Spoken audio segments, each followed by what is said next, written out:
De volta com o nosso programa Santiago Entrevista, aqui pela TV Sete Lagoas. Estamos também pela Com Brasil, na sexta-feira, às 8 da noite, na nossa rede social e também no nosso canal do YouTube. Cumprimento a todos vocês. Programa Santiago Entrevista aqui, muito assunto interessante neste programa de hoje. Um programa que, como sempre, é um bate-papo, mas o programa hoje é um programa muito sério.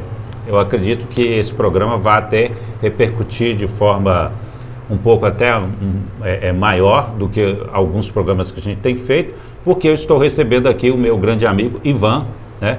Ivan Luiz, vereador pela Câmara de Sete Lagoas, e ele é o relator da CPI que está ocorrendo na Câmara de Vereadores de Sete Lagoas. Inicialmente, a gente sempre cumprimenta você, não importa onde que você esteja nos acompanhando pela rede social, esteja pelo canal 8 da Claro TV a cabo aqui em Sete Lagoas, esteja em qualquer lugar do Brasil, né, pela Com Brasil, e também, né, você que está aí através do YouTube. Você está no YouTube, não deixe de enviar esse link, né, do vídeo para outras pessoas, para que a gente possa ter mais gente assistindo e acompanhando o nosso bate-papo. Lembrando que o nosso programa sempre tem o apoio da 5 Bits. A Sete está aqui junto e só por ter 10 anos você sabe que é uma empresa muito séria. Então, se você precisa de site, e-commerce, rede social, faça contato com a 5 Bits. Ivan, seja bem-vindo. Você é um vereador que sempre nos atende assim, com muita rapidez, né? Alguns dias a gente tentando falar, eu vi que sua agenda estava muito complicada, mas mais uma vez eu quero te agradecer, né, pela sua presteza e por estar conosco aqui na TV mais uma vez, né, para nos prestar aí um apoio, porque a cidade vive, as coisas acontecem e a gente precisa de entender como que esse carro anda, né? Então você nos atendendo aqui, eu acho que vai ser de grande importância. Muito obrigado, Santiago, mais uma vez. A honra é toda minha em participar do programa Santiago Entrevista. Eu quero cumprimentar a todos que nos assistem por todas as plataformas digitais, né, pela TV Sete Lagoas, e dizer que a dinâmica dos trabalhos da cidade tem que ser questionadas mesmo, e essa é a oportunidade que a gente tem de explicar, esclarecer ao cidadão o funcionamento do que é a Câmara Municipal, a função do vereador, eu como primeiro secretário, enfim, né, afinal de contas, nós fomos eleitos por voto direto popular, né? Então, nós devemos satisfação a todo cidadão, em especial os nossos eleitores. E não só de Sete Lagoas, mas de toda a região. Registrar, gente, que o Ivan, ele é secretário da mesa diretora, não é isso, Ivan? É verdade. Que parece estar atuando em harmonia, não é isso? Sim, a mesa são 5 componentes, né?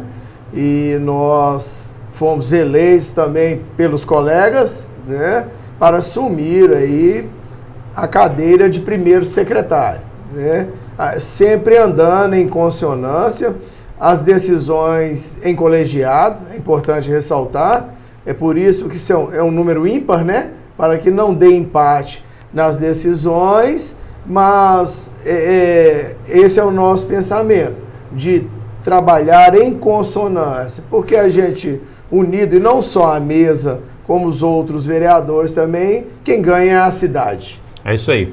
Gente, nós vamos falar um pouco sobre a Câmara aqui, mas vamos falar também sobre Sete Lagoas. Ivan, eu dei uma olhada em algumas atuações suas e vi a importância do seu trabalho, que tem sido contínuo, né? Você continua atuando muito na recuperação das pessoas, não é isso? É verdade. A minha plataforma política, ela é pautada ao tratamento e à prevenção, ao uso e abuso de álcool e outras drogas. O nosso público-alvo é de 0 a 100 anos. Não temos distinção, como também a droga não faz acepção de pessoas. Então nós também estamos ali no combate veemente, assíduo, com muita firmeza, porque o inimigo é muito poderoso, né? E nesse sentido, dentro dessa plataforma que não tem poesia, afinal de contas, é o uso e abuso de álcool e outras drogas, né? Então a gente desenvolve um trabalho com mais firmeza, com mais afinco, né? Mais determinado. Eu pauto pela eficiência e eficácia, ou seja, tem que ser rápido e bem feito. Entendi. Atualmente, quais as entidades que você apoia? Hoje eu sou presidente da Família de Caná, Associação Família de Caná, que funciona na Igreja de São Cristóvão, todas as quarta-feiras, de 19h30 às 21 horas. Tenho parceria com a ASFRA, Associação São Francisco de Assis, que tem a comunidade terapêutica Casa de Emaús. Temos parceria com outras comunidades em Jabuticatubas, em Belo Horizonte e em especial também em Pedro Leopoldo, com a Associação Fazenda Renascer. São as comunidades terapêuticas para as quais a gente encaminha aquele que tem a necessidade de se tratar, não é? E como é que é atualmente o procedimento? Para quem tem algum problema, né? Até para a gente explicar. É um tripé. Nós temos o grupo de mútua ajuda e autoajuda.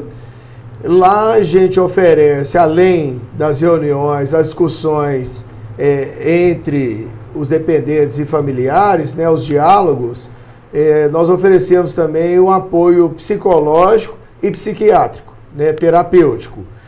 E o terceiro viés é o acolhimento em comunidade terapêutica. Mas isso tudo galgado na conscientização e no convencimento. Porque não adianta o dependente assumir que ele é realmente um drogado, mas não aceitar o tratamento. Ele assumiu, mas não aceitou. Então a gente entra com a conscientização e convencer que essa pessoa precisa de tratamento. Quero ressaltar, Santiago, que é tudo gratuito, tudo de forma gratuita. Todo o tratamento, ele é gratuito, viu? Então temos parceria com outras comunidades também, mas os parceiros de primeira hora a ASFRA, Associação São Francisco de Assis, a Fazenda Renascer, a Fazenda Recanto de Caná também, da qual nós somos filiados, né? Temos também Jaboticatuba, temos a Nova Vida em Betim, enfim, né? Mas o principal, temos o grupo de mútua ajuda que funciona às terças-feiras na Igreja Santa Luzia, aí já é da ASFRA. Quando eu falo temos, é porque não se usa o singular, nunca é eu, né? Não tem exército de um homem só. E ainda mais contra as drogas, nós sabemos que a droga é um produto milenar, não vai acabar, né? Desde os povos antigos já usavam a droga em rituais religiosos, como é na Jamaica hoje, por exemplo, que a maconha, além de nativa, é liberada. A forma que se usa é que prejudica, não é? Então, nós temos esse segmento, né? E o tripé de tratamento é o que eu coloquei: mútua ajuda, psicólogo e psiquiatra, que são os profissionais de escuta. Aliás, eu quero abrir um parênteses e parabenizar esses profissionais, né? Eles são de extrema importância, indiferente da pessoa ser usuário ou não de droga, na vida de qualquer um. O psicólogo e o psiquiatra têm sempre o meu respeito. São profissionais imprescindíveis na vida de qualquer ser humano. E tem o acolhimento em comunidade terapêutica, não é? Ô Ivan, quem faz a procura geralmente? É a família? Geralmente a família que nos procura. Já está ali, passou um sofrimento extremo, muitas vezes o usuário já está praticando pequenos furtos em casa, mentindo em demasia, já não mais estuda, já não quer saber de trabalhar, já não quer saber de se vestir, né? Nem de banho quer tomar, né? Então a família satura de tanto sofrer e acaba nos procurando. Muitas vezes também o próprio dependente grita por socorro e grita alto, né? E nós estamos sempre prontos a atender, a esticar a mão, não é? Afinal de contas, não se empurra quem está caindo. E nós temos isso por vocação, viu, Santiago? É de dentro para fora, essa vontade de ajudar, de tirar das drogas. Quero ressaltar que muito mais importante do que tirar é não deixar entrar. Mas aquele que está dentro e manifesta o desejo de sair, fica menos difícil, né? E o que não manifesta também, a gente primeiro trata a família, orienta e depois até chegar no denominador comum, que é o dependente químico. É um trabalho bem difícil. Você falando sobre essa questão da droga, que ela é milenar, né, que não vai acabar, a sua visão hoje com relação ao que está acontecendo nesse exato momento, sobre essa parte, né, do crime que sempre avançou, ela continua forte? Veja bem, Santiago, essa pergunta é pertinente, é de extrema importância. Nós estamos vendo aí o Supremo caminhando a passos largos para a liberação da maconha, não é? Mas vai diminuir o tráfico? De hipótese nenhuma. E as outras drogas? E o crack, a cocaína, o êxtase? Como é que vai ser? Né? Então, primeiro que o Supremo está assumindo um papel que não é dele, de legislar. Espero que o Congresso Nacional, em suas duas casas legislativas, em especial no Senado, não permita essa barbárie, né?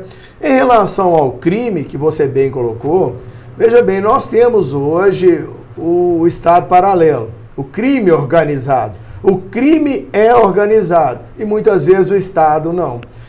Para você ter noção, para me responder essa pergunta com mais maturidade, quando a criança podia trabalhar, talvez ali antes do ECA e de outros estatutos, numa praia, por exemplo, do Rio de Janeiro, uma criança ganhava por semana R$50 para vender picolé, não é?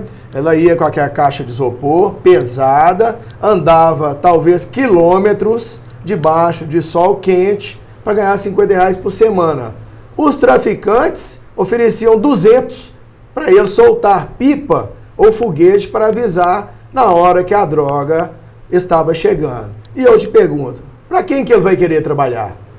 O que é mais apetecente? É soltar pipa e ganhar 4 vezes mais? Ou é andar com a caixa pesada vendendo picolé na praia debaixo de sol quente? Então o Estado falha nesse sentido.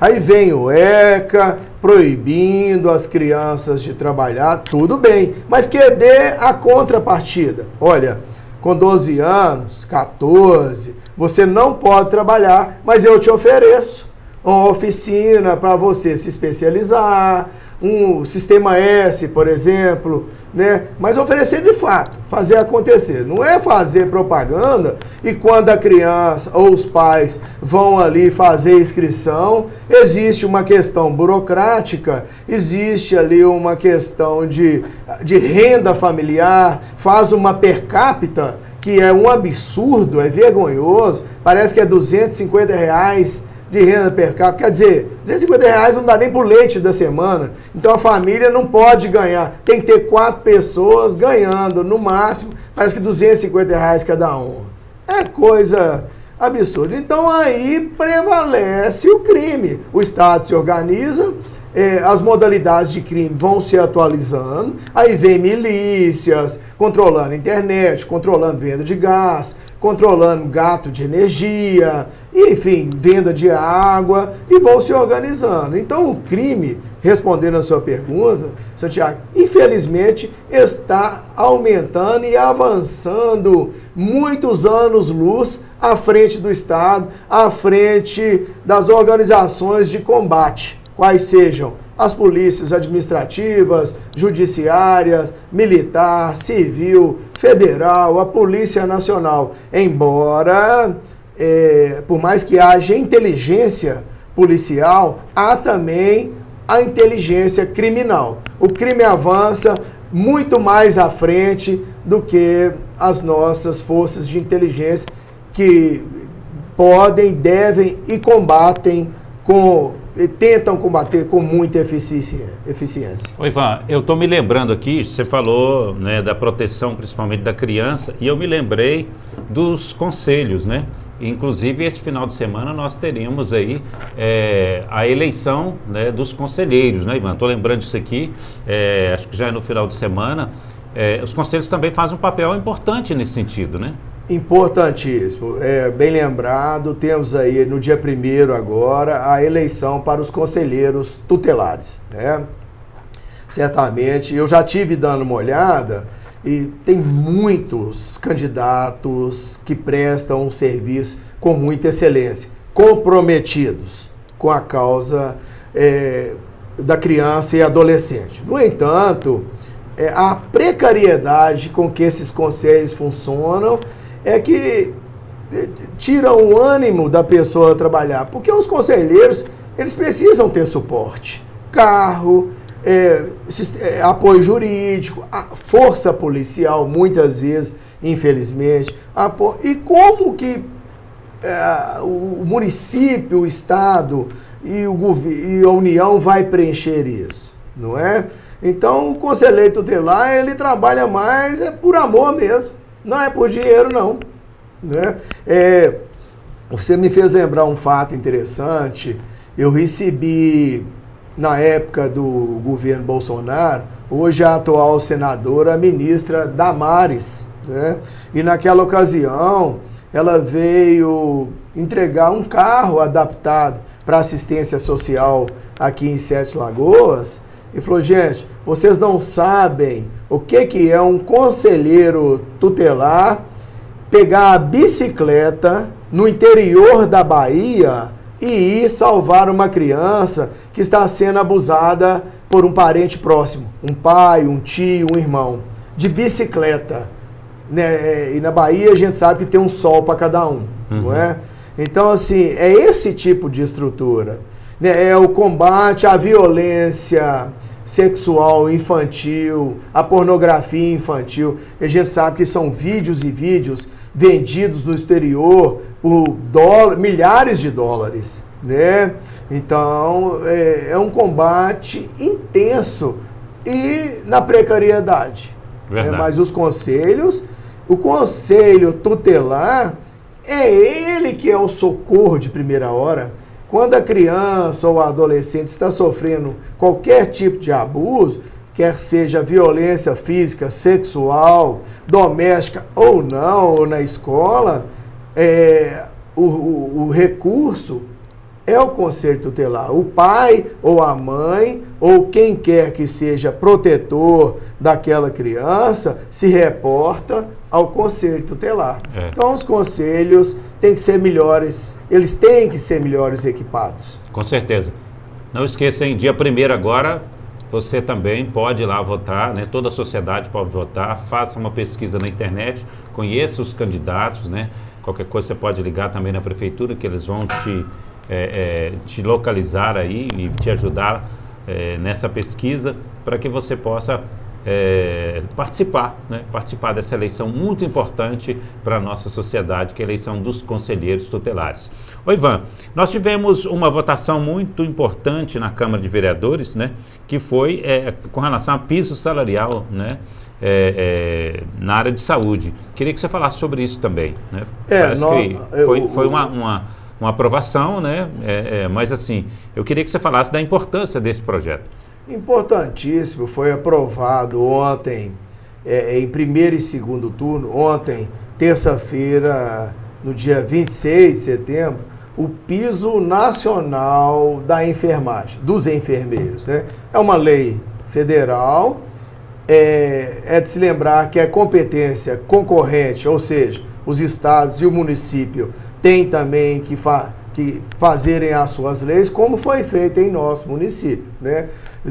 Nós temos um aporte para esse fim de quase 18 milhões. A primeira parcela chegou no começo desse mês de 3 milhões e 900. Então, a vitória da enfermagem, né? A princípio, nós temos um piso, parece que de 2.500 e alguma coisa, com a gratificação no mesmo montante. Ou seja, o enfermeiro recebe ali algo em torno de R$5.000. Então, o piso agora foi estabelecido em 4.750. E nós ficamos preocupados com a irredutibilidade. É o princípio da irredutibilidade. Ninguém pode ganhar menos do que está ganhando. Então, as gratificações serão mantidas, obedecendo o salário, a remuneração de quem já está ganhando.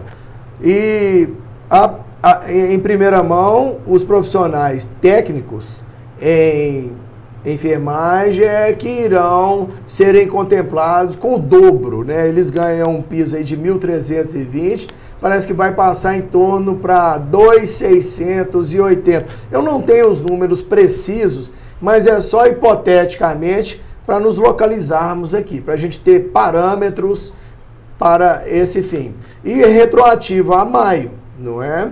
Então, o enfermeiro, por exemplo, que ele é efetivo, ele tem lá, como diz no linguajar coloquial, seus penduricalhos. Triênio, trintenário, vintenário.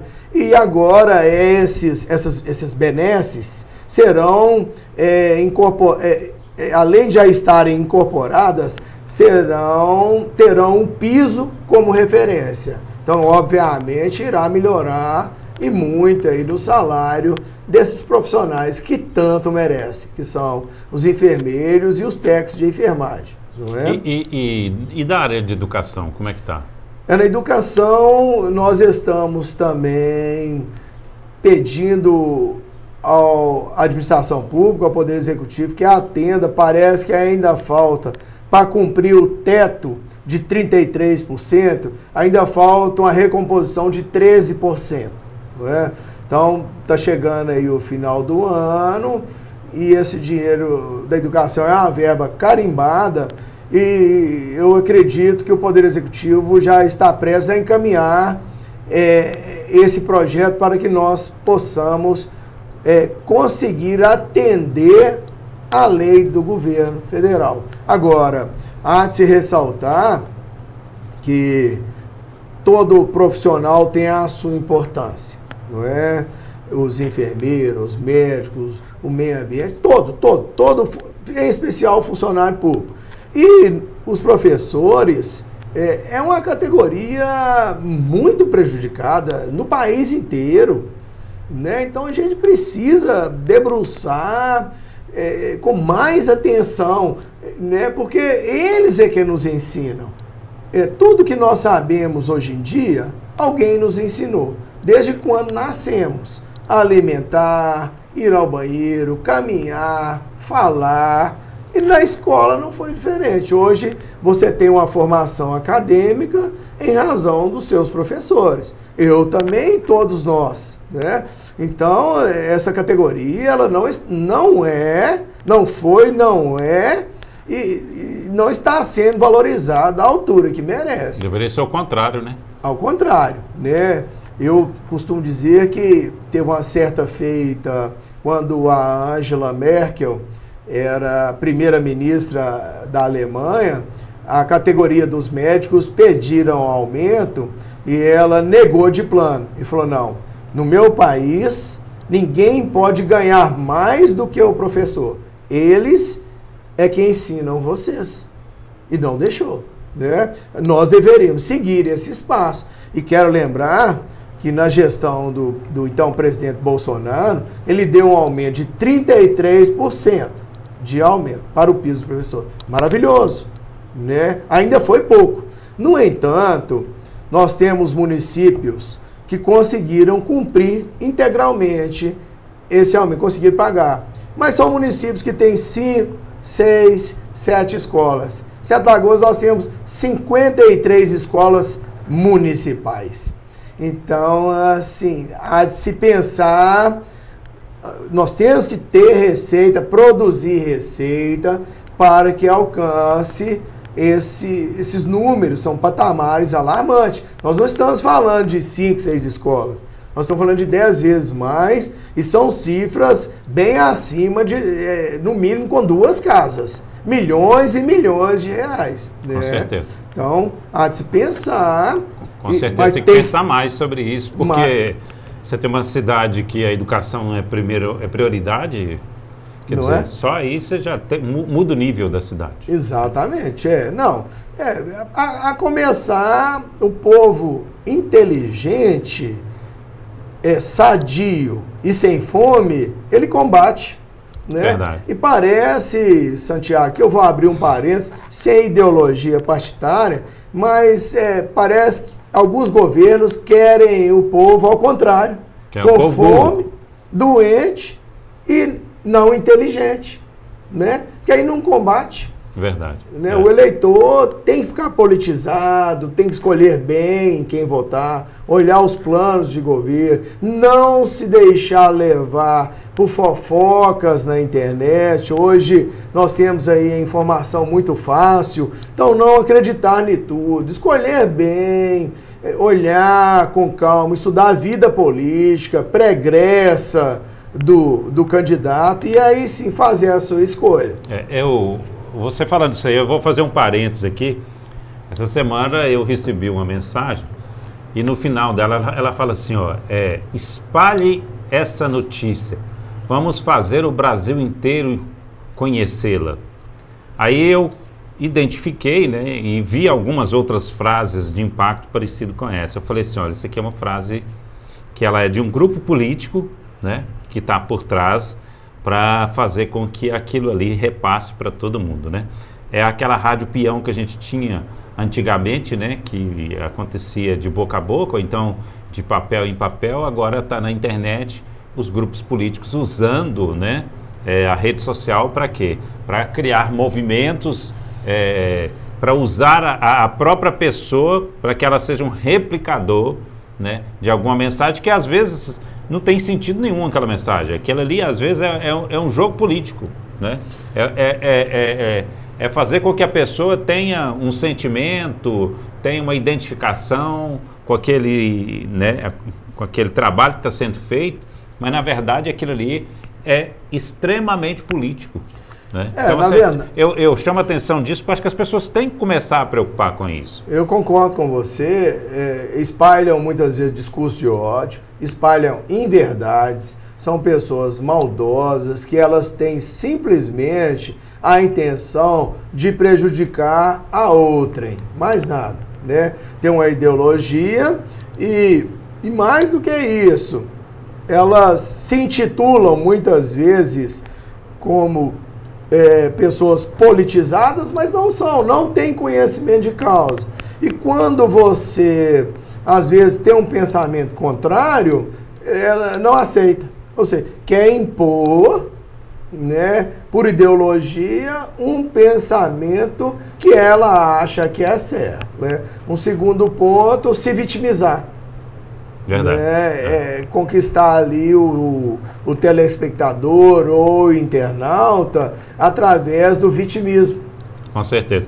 Ô Ivan, a gente tem vários assuntos aqui, eu sei que não vai dar para falar de todos, gente, mas assim, vamos começar pelo aumento do número dos vereadores, né? Foi votado na Câmara, passou para 19. Qual que é a sua visão sobre isso? Eu vi algumas postagens na internet, principalmente alguns vereadores que votaram contra, se explicando, né?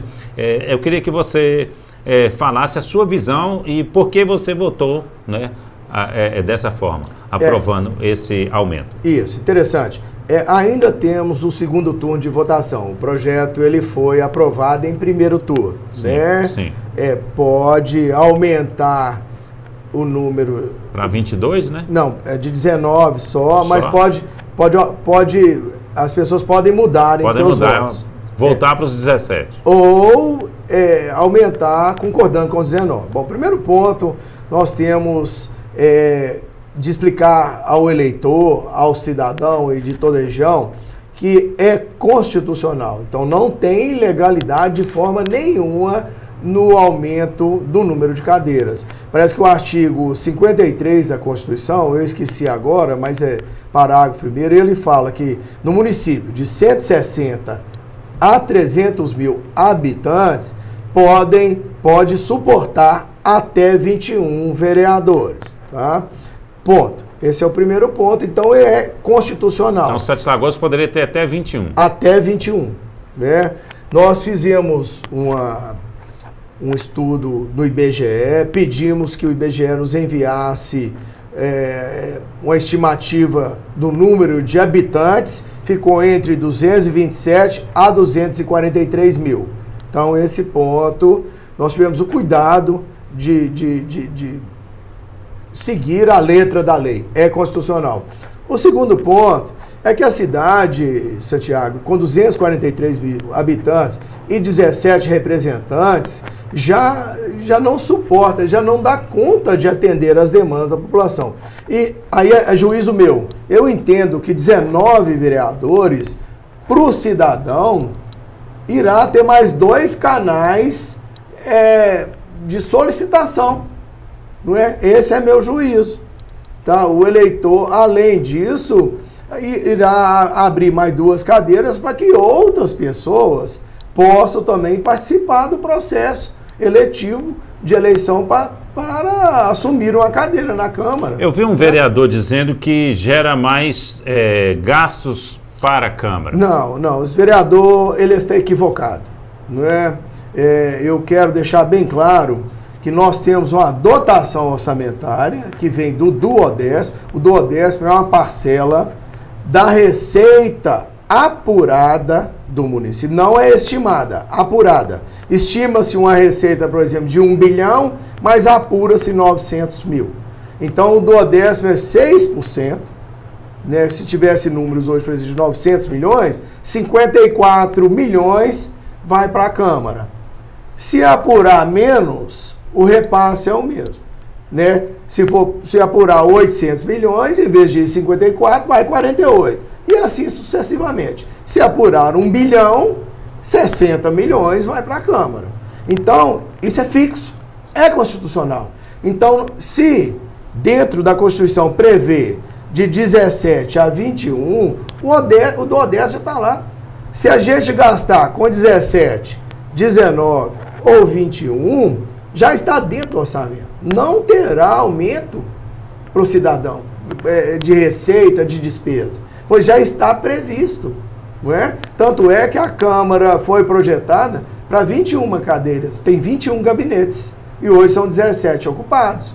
Então, esse vereador ele está equivocado, não aumenta a despesa. Essa dotação, esse projeto, inclusive, realizado com impacto orçamentário, nós tivemos o cuidado também de pedir o impacto já está previsto o gasto. O que pode acontecer é que vai se gastar mais na Câmara e devolver menos para o Executivo, o saldo remanescente. Por exemplo, esse ano nós devemos devolver 5 milhões do saldo remanescente do duodécimo. Se nós tivéssemos 19 cadeiras, talvez iríamos devolver 2 ou 3 milhões. Mas não há, de forma nenhuma, aumento em qualquer espécie para o cidadão, para quem quer que seja. Você lembra dos 2 primeiros anos, 2021 e 2022, quanto foi devolvido? Eu assumi em 2021, né, nós disputamos a eleição em 2020. No primeiro ano, parece que foi na casa de 7 milhões, algo assim. E no segundo ano também foram 12 milhões. 12 milhões. Eu sei que no total, na gestão do então presidente Pastor Alcides, foi devolvido, parece que 19 milhões. 19 milhões. Eu acredito que foram esses números. Né? Isso é de um saldo total do que sobrou. E esse ano já está certo que seria 5? Por enquanto. Por enquanto. Né, já está certo. Os 2 milhões... Eu até ouvi dizer que tem uma questão de administração da mesa diretora, que vocês prevê uma economia na Câmara? Na verdade, a mesa diretora, ela tomou decisão de... Nós pegamos os equipamentos já ultrapassados, né, já usados, não está atendendo hoje a demanda. Por exemplo, nós temos um painel na Câmara que falha muito. Então nós vamos atualizar esse painel com você que está atualizando o seu estúdio. Verdade. A tecnologia, Santiago, nós temos que lembrar que ela se renova por minuto. São igual às leis do país. São realizadas em escala industrial. A tecnologia não é diferente e nós temos que acompanhar. Verdade. Nós já saímos da máquina de escrever. Então, atualizando ali o maquinário, vamos fazer salas de cowork, vamos fazer um centro de atendimento ao cidadão, adquirimos ao lote, ao lado, para expandir a Câmara com centro de atendimento cidadão. Estamos pensando em pôr um restaurante popular lá dentro. Estamos pensando em pôr um gabinete da Polícia Civil com atendimento especializado à mulher. Isso tudo é muito bom. O PROCON, isso tudo demanda espaço, não é? Então é nesse sentido, né, não de gasto, mas de investimento. Até mesmo porque o que se não gasta tem que ser devolvido. Então, eu ressalto que o colega vereador que te falou, isso está equivocado. Não me falou. Vi na rede social uma fala dele lá em plenário. Ele está equivocado. Não há isso. Não, ele ou deixou algum ponto que ele não percebeu, né? E está com esse equívoco. Não há aumento de gasto. Até mesmo porque a dotação é uma só. É igual eu te falei. 117, 19, 21, vai vir 6% do duodécimo, que é constitucional, da receita apurada. Se me perguntarem, por que vocês não diminuem o duodécimo? Porque não depende da gente. É PEC, é proposta de emenda constitucional, não é? E, por falar nisso, quero abrir um parênteses, eu sou a favor, sim, de diminuir, mas que venha do Supremo Tribunal Federal, passando pela Presidência da República, passando pelo Congresso, em suas duas casas, no Senado e na Câmara Legislativa, passando pelos gabinetes, pelo governo do Estado, pelas assembleias estaduais, pelas câmaras de vereadores, né? E no Judiciário também. Aí sim haverá economia de fato, não é? Porque há-se um preconceito acerca do salário do vereador. O vereador em Sete Lagoas, ele ganha muito bem. Qual é o salário do vereador hoje? Hoje o salário líquido, bruto. Ele gira em torno de 10.925. Ah, tá. Se for comparar com o salário mínimo, é excelente. Mas há de se ressaltar que o mínimo é muito pouco. É verdade. Não é? Então, nós temos aí parâmetros que são números que a gente não consegue. Agora, equalizar, nós temos uma equação justa. Né? Se for comparar o salário mínimo é muito bom. Agora, se for para o vereador desenvolver projetos e trabalhar realmente pela cidade, não é o suficiente. Ô Ivan, eu inclusive eu li também que está até no site da Câmara, se você se interessar, né? A Câmara fez um chamamento de contratação, né? É verdade. Esse chamamento, ele dá-se-á por análise de currículo e por experiência, né? Com a votação agora do novo plano de cargo e carreiras, ele abriu aí 70 vagas para concurso, para serem efetivos, né, a pessoa participar, e mais 30 para contratos diversos. Ah, tá. Né, porque hoje são 11 servidores efetivos na Câmara, né, para atender 17 gabinetes. São cargos para contratação temporária, né? Temporária. Temporária porque depois vem um concurso. Depois, né? exatamente. Eu acho que embora quem vai procurar e que vai se inscrever, é importante entender que não é um emprego garantido para o resto da vida, gente. Você vai lá, vai entrar, vai preencher, depois que fizer o concurso, quem passar no concurso assume a vaga. Exatamente, é isso mesmo, né? No entanto, a Câmara está com a preocupação, primeiro, de não formar aí a indicação de quem quer que seja. Por isso que tem que ter a análise do currículo e experiência, né? Estamos investindo na mão de obra extremamente técnica, não política, né? O político, ele trata da sua questão política dentro do seu gabinete, não é? Embora as pessoas talvez não concordem, né, com os assessores, mas são cargos de confiança. E não é só na Câmara de Vereadores, não. Em todas as esferas do Legislativo existe o cargo de confiança. Afinal de contas, você é político e tem que ter as pessoas que confiam em você. Ao contrário do que foi exigido do Ministério Público em outrora, que as pessoas fossem da Câmara. E não funciona, porque às vezes eu sou o funcionário efetivo da Câmara, você é o vereador, mas a minha simpatia é por outro vereador. E eu vou trabalhar para você com insatisfação, vazando informações dos seus projetos, enfim, né? Não vai ter uma harmonia. Então, são cargos de confiança. E isso é lei federal, né? Não foi a Câmara de Vereadores de Sete Lagoas que criou. Né? Verdade, verdade. Ô Ivan, e a CPI? Vamos falar sobre a CPI. Por que da CPI? A CPI, na verdade, ela é oriunda de um requerimento de supostos crimes, né?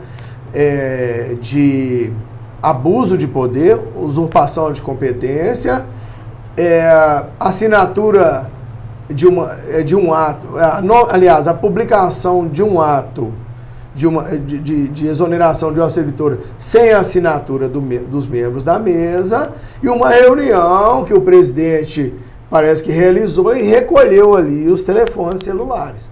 Então, isso deu origem a uma denúncia para apurar supostos crimes, não é? Então, ali foram 7 colegas que assinaram, e agora nós estamos aí dando andamento. Eu fui eleito para ser o relator, a Carol Canabrava foi eleita presidente, e temos como membros o Ismael José de Deus e o Rodrigo Braga, não é? Então, essa é a razão da instauração da CPI. Nós vamos apurar, no rigor da lei, é claro, seguindo a letra da lei, se houve realmente ou não crimes.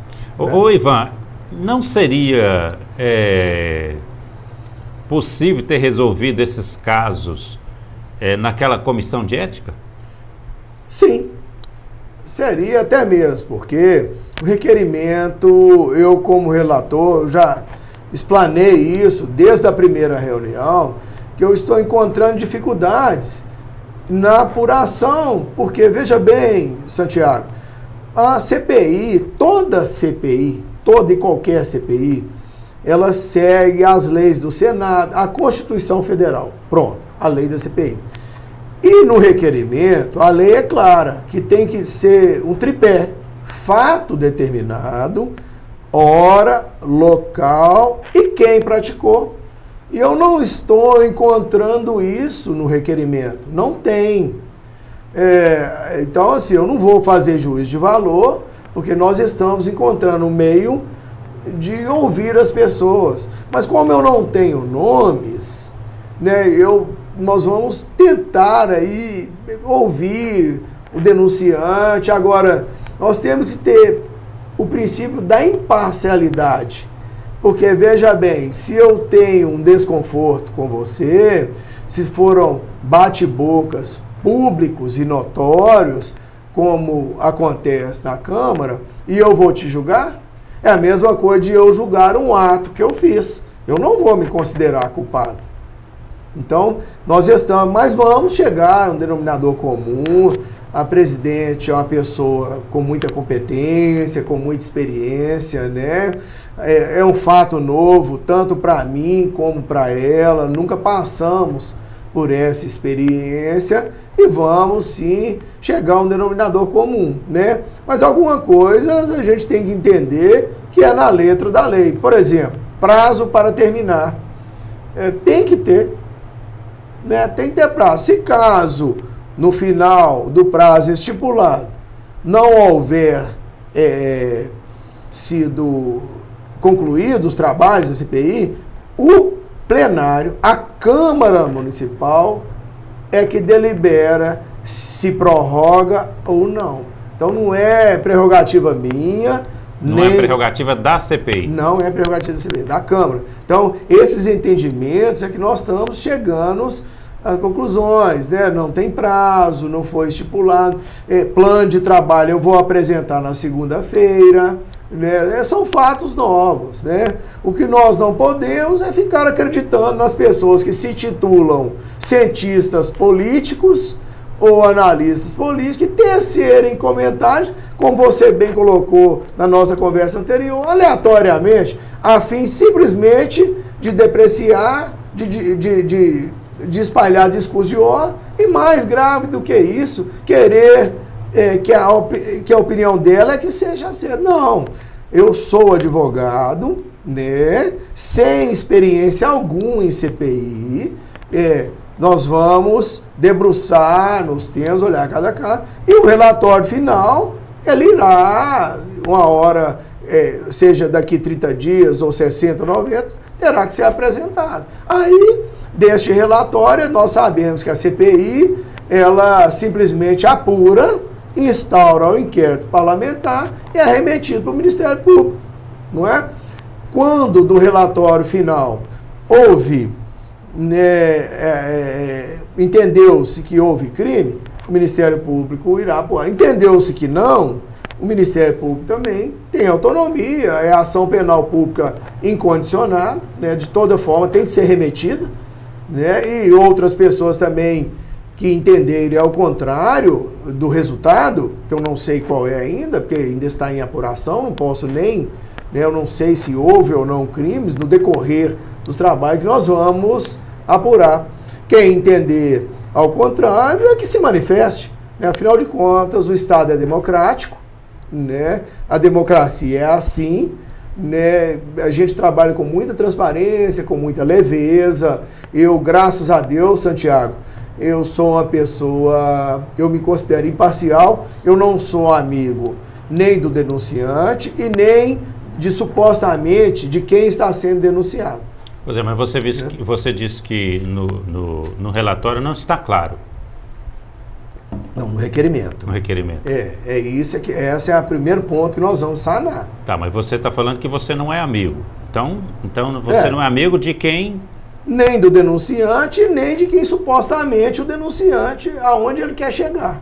Porque deveria, naquele requerimento, Então tem uma suposição. Lá na CPI não fala quem está sendo investigado. Não. Supostamente. E aí quem está te falando, não é eu não, é o Supremo Tribunal Federal. Eu já busquei decisões em que a CPI é natimorta por isso. Porque naquele requerimento não havia nomes, locais, hora e muito menos fato determinado. Porque senão você é vereador comigo. Eu não gostei da cor do seu cabelo, eu vou abrir uma CPI contra o Santiago, porque eu entendo que o cabelo dele tem que ser preto e ele está com o cabelo branco. Coisas assim, hipoteticamente, né? A gente tem um desconforto de ideologias, eu não penso igual a você e você não pensa igual a mim, acirra-se os ânimos e há ali uma troca de ofensas e eu vou abrir uma CPI. Não é assim que funciona. Né? Entendi. Essa é a única dificuldade que eu estou tendo até agora, mas vou reunir com a presidente, eu volto a afirmar pessoa de extrema competência, né, para que nós possamos, juntamente com os membros, e possamos chegar a um denominador comum. E mais, tudo na CPI será decidido em colegiado. Somos 5 membros e será colocado em votação. Se a maioria entender que deve ou não praticar uma diligência, nós faremos. Se entender que não, agora, eu já vi de plano que existem 2 provas documentais, que, a meu juízo, irão dispensar diligências. Mas quero, é claro, colocar em colegiado, saber se eles concordam, porque são realmente provas documentais. Entendi. Qual o impacto que você vê da criação dessa CPI para a instituição Câmara de Vereadores de Sete Lagoas? Extremamente negativo. Né? Nós deveríamos estar preocupados com questões pontuais da cidade. Nós temos a cidade hoje em crescimento urbano desordenado, está começando a ter uma ordenação agora, porque votamos a lei de uso e ocupação do solo, que já estava, por demais, retrógrada, ultrapassada, então atualizamos, né? Temos problemas de toda a ordem na educação, na saúde, mobilidade urbana, né? Saneamento, está chegando o período chuvoso, poda de árvore, supressão, tapa-buracos, piso, né? O piso asfalto, pessoas que estão participando de invasões. Tem problemas como problemas de uma cidade grande. Sete Lagoas já é. Nós temos que lembrar que Sete Lagoas suporta, por exemplo, na área de saúde, 35 municípios da região. Tudo o que acontece em Curvelo, Pompéu, Pirapamba, Araçaí, Codisburgo, vem para Sete Lagoas. Eu falo, na área de saúde, um acidente, um tiro, um acidente doméstico, um atropelamento, um acidente de carro, Sete Lagoas é que suporta. Então nós temos uma cidade grande para pensar, o nosso cidadão está sofrido, mas aí eu falo do cidadão sete-lagoano, do mineiro e do povo brasileiro. Muito sofrido, então, e a gente ficar discutindo questões que poderiam ter sido resolvidas interna corporis, no âmbito interno, né? Então eu vejo com um ponto muito negativo. Ao mesmo tempo, Santiago, é bom que se esclareça que enquanto mais transparência a gente tiver, melhor é. Né? Uhum. Só que temos que ter uma transparência legal. Não é uma transparência simplesmente para a população achar que fulano ou ciclano é honesto. Já dizia o ditado, a mulher de César não basta ser honesta, ela tem que parecer honesta. Ou seja, você além de ser honesto, que é obrigação, os seus atos também devem acompanhar a sua retidão. Uhum. Nesse sentido, nós vamos caminhar com a CPI na letra da lei, com muita transparência, está sendo transmitido ao vivo, né, para que todo cidadão possa assistir, participar. A casa está aberta, é claro, não participa com poder de fala, né, mas que possa entender de fato o que está acompanhando. E o que eu peço para o cidadão é que ele não se deixe levar por fofocas na internet. Procure saber o que é uma CPI, como que funciona, os fatos a serem apurados, quem praticou, se realmente praticou, se realmente configura-se crime. Né?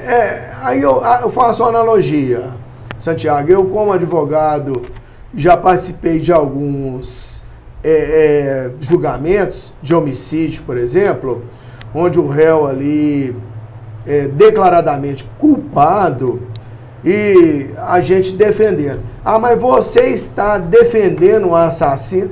Não, eu estou defendendo o direito que o assassino tem de defesa.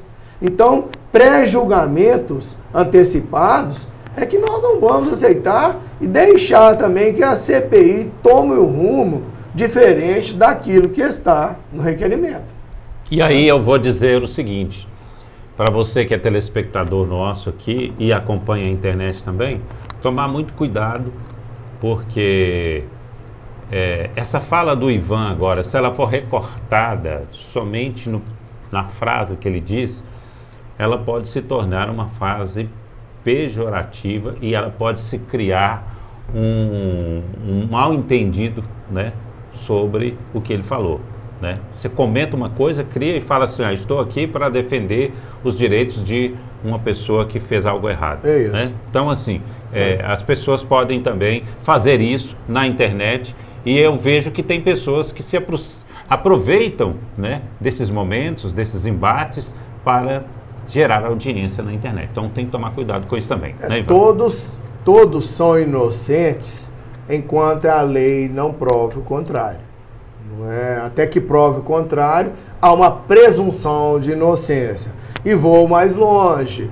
Entre, né, um inocente preso, né, e um culpado solto, o culpado fica solto. É assim que a justiça age. né? Então nós vamos agir com muita transparência. Essa fala que você colocou é o que acontece hoje na maioria das vezes. A pessoa, quando quer prejudicar alguém maldosamente, ela grava, fala recorta, só o que quer, recorta e põe no ar, né? Então todos têm direito à defesa, mas eu quero deixar bem claro que se culpado estiver, se culpado for, realmente sofrerá as punições legais. Eu não vejo nada demais isso, não. Cada um responde por aquilo que praticou. Afinal de contas, é a lei do consequencialismo, não é? Com certeza. Tudo tem consequência, causa e efeito, né? Verdade, então, assim, é igual, eu volto a reforçar, se no relatório final entendesse que há culpa, responderá, né, nas iras processuais legais da letra da lei. Se entender ao contrário, nós iremos também manifestar de forma expressa, mas não podemos antecipar resultados, até mesmo porque eu ainda não conheço os fatos propriamente denunciados no requerimento, porque existem supostos. Se eu tivesse nomes, locais, data, um fato determinado, certamente facilitaria muito, tanto para mim como para a presidente e os membros que compõem hoje a CPI. Oi, Ivan, quero te agradecer, né? Nosso tempo, eu acho que deu para esclarecer bastante coisa. Vou te convidar para voltar outra vez, tem outros assuntos, principalmente questão administração pública. Queria falar um pouco também sobre a questão das próximas eleições, né? Sei que você é uma pessoa totalmente atualizada, mas aí, né, eu sei que você também tem uma agenda complicada, a gente deixa para o próximo. Te agradeço e sucesso para você no seu trabalho e que a CPI realmente seja conduzida de uma forma muito séria e que o resultado seja positivo, né, para Sete Lagoas. Assim será. Eu que agradeço, Santiago. É sempre um prazer participar da sua entrevista quando você me convida, né? Estamos aqui no programa Santiago Entrevistas, transmitido pela TV Sete Lagoas e outros meios de comunicação aí, Instagram, Facebook e outros meios, né? Sempre estarei disposto a responder quaisquer que sejam as perguntas, tirar a dúvida do cidadão. O meu gabinete é o número 203, na Câmara Municipal de Sete Lagoas, na rua Domingos Loverturi. Eu sou o vereador Ivan Luiz, hoje estou como primeiro secretário da Câmara, relator da Comissão Parlamentar de Inquérito, mas antes, um cidadão que foi eleito pelo povo e minha plataforma política tentar tirar das drogas quem está dentro e, mais importante, não deixar entrar quem está fora. Eu estou à disposição do cidadão sete-lagoano e de toda a região. Muito obrigado pelo convite. A honra é toda minha, sempre em participar. Ok, obrigado, Ivan. Obrigado a você também que esteve conosco em mais um programa Santiago Entrevista. Assim que a gente tiver oportunidade, a gente convida também outros vereadores para participar do nosso programa e poder esclarecer as coisas da nossa cidade. Um abraço, até o próximo Santiago Entrevista.